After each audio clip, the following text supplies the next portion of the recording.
El sistema nervioso central y periférico tiene su inicio en la tercera semana de gestación, o conocida como morfogénesis. Previo a este momento, el embrión está formado por dos capas de células, el epiblasto y el hipoblasto. A partir de la tercera semana, esta capa bilaminar se va a transformar en un disco trilaminar con el proceso de gastrulación. Este se produce por una invaginación en la zona dorsal del disco embrionario, lo que va a dar lugar a una movilización masiva de células hacia el interior del disco.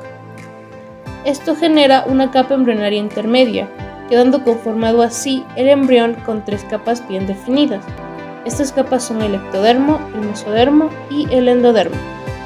El sistema nervioso se va a configurar a partir de una zona del ectodermo, por neurulación. Este proceso consiste en que una parte del ectodermo va a dar lugar al tejido nervioso, que a su vez formará las distintas estructuras neurales. En este proceso existen dos partes consecutivas. La primera parte, llamada inducción neural. En esta parte se marca el territorio neural del ectodermo. El neuroectodermo se forma gracias a señales inductoras provenientes de la notocorda, que es una estructura del mesodermo. Esto desencadena su diferenciación.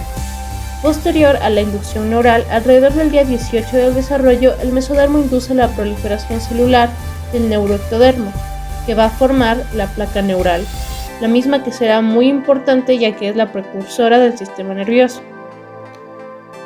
La segunda parte consiste en la formación de dos estructuras a partir de la transformación de la placa neural, de la cual hablamos ya en la primera parte. Así, esta segunda sección inicia cuando la placa neural se dobla, dando lugar a la aparición de un surco neural en la línea media, o también llamada línea primitiva, y también da lugar a los pliegues neurales que están a cada lado de este surco. Más tarde, estos pliegues neurales se van a fusionar en la línea media de la placa, dando lugar a un tubo neural hueco. A la cuarta semana, los neuroporos caudal y rostral, que quedaron abiertos en el día 23, se van a cerrar por completo. Esta fase es muy importante para el desarrollo del embrión, ya que si no ocurre de forma adecuada puede dar lugar a malformaciones congénitas. Por ejemplo, si un fallo ocurre a nivel del cierre del neuroporo caudal, las alteraciones se observarán a nivel de la médula espinal y de otras estructuras como los meninges, las vértebras, los músculos y hasta la piel. En cambio, si este fallo ocurre a nivel del neuroporo rostral, las alteraciones se van a dar a nivel del encéfalo.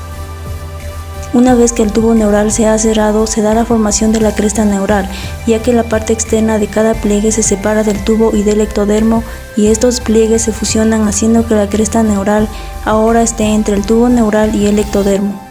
Desarrollo del tubo neural. Cuando se establecen la forma y los límites de las divisiones del sistema nervioso central, se empieza a curvar y se observan tres vesículas: prosencéfalo, mesencéfalo y romboencéfalo, las que luego serán 5, ya que el prosencéfalo se divide en telencéfalo y diencéfalo. Segmentación del tubo neural. Las vesículas del tubo neural se segmentan para llamarse neurómeros.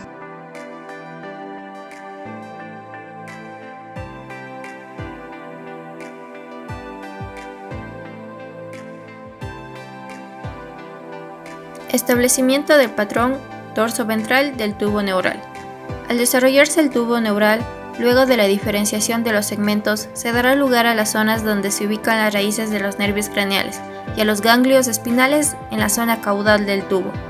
Existe un proceso en el cual se establecerá un patrón dorsoventral para diferenciar y determinar las células que se encargarán de funciones sensoriales y otras de la actividad motora. Las células que se desarrollarán en la zona ventral del tubo neural se encargarán de desempeñar funciones motoras, y las células ubicadas en la zona dorsal del tubo se encargarán de funciones sensoriales. El establecimiento de este patrón dorsoventral se produce por mecanismos inductores de señales provenientes de la notocorda y el ectodermo dorsal. Las señales procedentes de la notocorda inducen la formación de la placa del suelo en la línea media ventral del tubo neural. Gracias a las señales inductoras de estas regiones, diferenciarán las células encargadas de la coordinación motora. Las células especializadas en la información sensorial se forman gracias a señales inductoras, dorsolizantes, provenientes del ectodermo dorsal que darán lugar a la placa del techo. A partir del desarrollo de las crestas neurales se origina el sistema nervioso periférico. Las crestas neurales, que tras el cierre del tubo neural se ubican en la zona dorsal como dos mitades alrededor de este. Las células de la cresta neural forman los ganglios espinales a lo largo de la región caudal del tubo neural. En la sexta semana de gestación se produce la unión entre estos ganglios periféricos con la médula espinal, mediante la extensión de dos prolongaciones, una hacia la periferia y otra central que se dirige hacia la asta dorsal de la médula espinal. Estas prolongaciones centrales darán lugar a las raíces dorsales de los nervios espinales. Las prolongaciones periféricas formarán los nervios espinales. Médula espinal. Si seccionamos la médula espinal de forma transversal, podremos encontrar dos áreas. Una zona interna en forma de H, constituida por sustancia gris, que son cuerpos celulares e interneuronas 52 amielínicas, y una zona externa conformada por sustancia blanca, que son axones mielínicos. En la sustancia gris encontramos las astas dorsales, lugar donde llegan proyecciones sensitivas, y las astas ventrales, de donde parte la información motora. Los 31 pares de nervios raquídeos se unen a cada segmento de la médula espinal a través de las raíces dorsales y ventrales, transmitiendo información sensitiva y motora.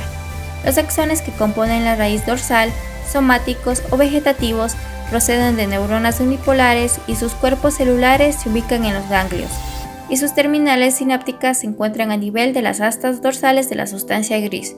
Los axones que forman la raíz ventral parten de neuronas motoras multipolares cuyos cuerpos celulares se ubican en las astas ventrales de la sustancia gris.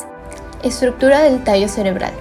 El tronco del encéfalo es la zona caudal del encéfalo, va desde el límite superior de la médula hasta la región diencefálica. Está formado por núcleos de sustancia gris y por tractos de sustancia blanca. Su nomenclatura varía en función del circuito al que pertenecen. Está conformado por tres estructuras: el mesencéfalo, puente o protuberancia y médula oblongada o bulbo raquídeo. El mesencéfalo consta de dos partes: el temptum o techo, que corresponde a la zona dorsal, y el tegmentum, que corresponde a la zona ventral del mesencéfalo. El temptum contiene los tubérculos cuadrigéminos, inferiores y superiores. El tegmentum contiene tres núcleos importantes: sustancia gris, negra y núcleo rojo. Puente o protuberancia. Este se ubica a nivel caudal del mesencéfalo y contiene una masa de fibras ascendentes y descendentes. Entre los núcleos principales están los núcleos pontinos, que son núcleos de relevo de información, locus coeruleus, principal fuente noradrenérgica del sistema nervioso central, y los núcleos parabraquiales, relacionados con la regulación del ritmo respiratorio. Médula oblongada o bulbo raquídeo. Corresponde a la zona caudal del tallo cerebral y está compuesta por tractos de fibras nerviosas y núcleos grises. Es considerado una estructura del relevo de información. Estructuras subcorticales. Diencéfalo. Estructura adyacente al tallo cerebral. Ocupa posición central en hemisferios cerebrales. Tiene 4 estructuras: hipotálamo, tálamo, epitálamo y subtálamo. El tálamo tiene forma ovoide. Está en posición dorsal al hipotálamo. Estructura formada de sustancia gris y sustancia blanca en forma de Y. Divide al tálamo en anterior, medial y lateral.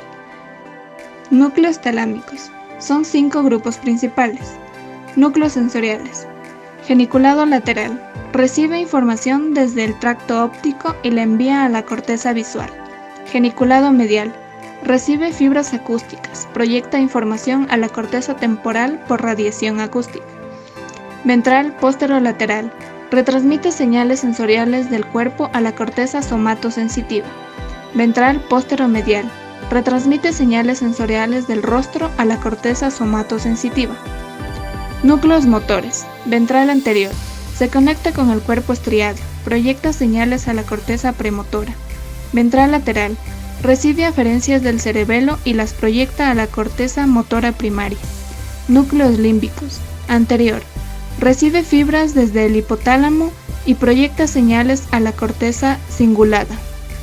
Dorso medial. Recibe información desde la corteza olfatoria de la amígdala y proyecta a la corteza prefrontal y al hipotálamo. Núcleos multimodales. Pulvinar, posterolateral, dorsolateral. Presentan conexiones con áreas de sucesión del lóbulo parietal y temporal. Núcleos intralaminares.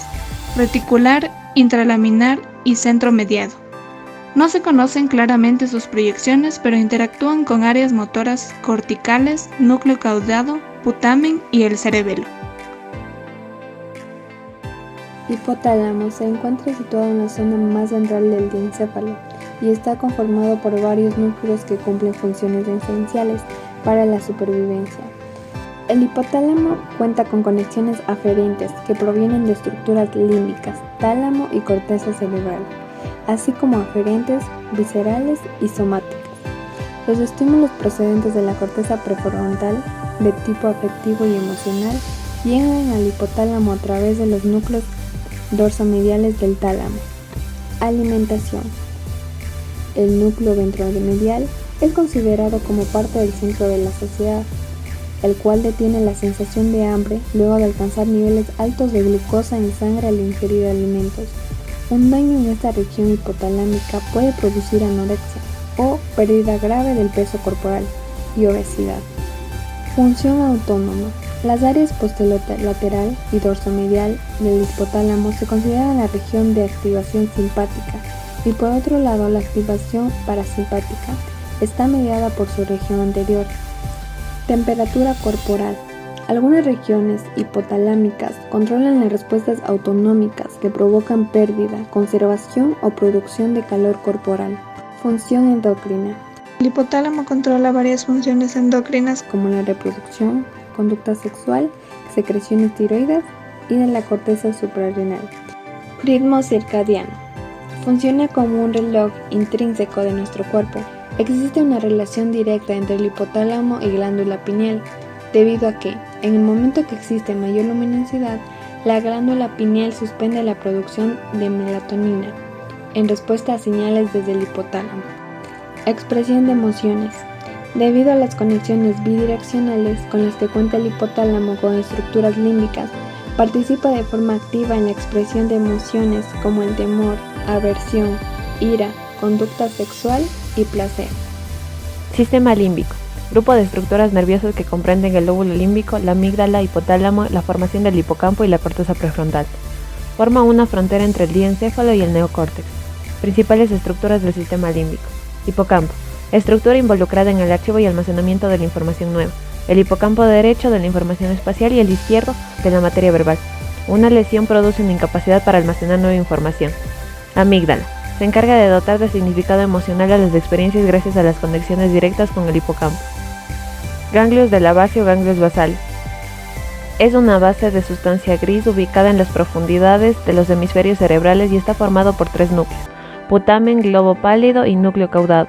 El núcleo caudado y el putamen constituyen la principal fuente de aferencias, mientras que el globo pálido es la principal estructura de salida de información. En la neuroanatomía clásica, a este grupo del núcleo se lo denomina cuerpo estriado. Los núcleos del cuerpo estriado forman parte del sistema extrapiramidal, contribuyendo al control y regulación motora. Su lesión produce alteraciones en el tono muscular, pobreza en movimiento voluntario, movimientos muy lentos o involuntarios o normales.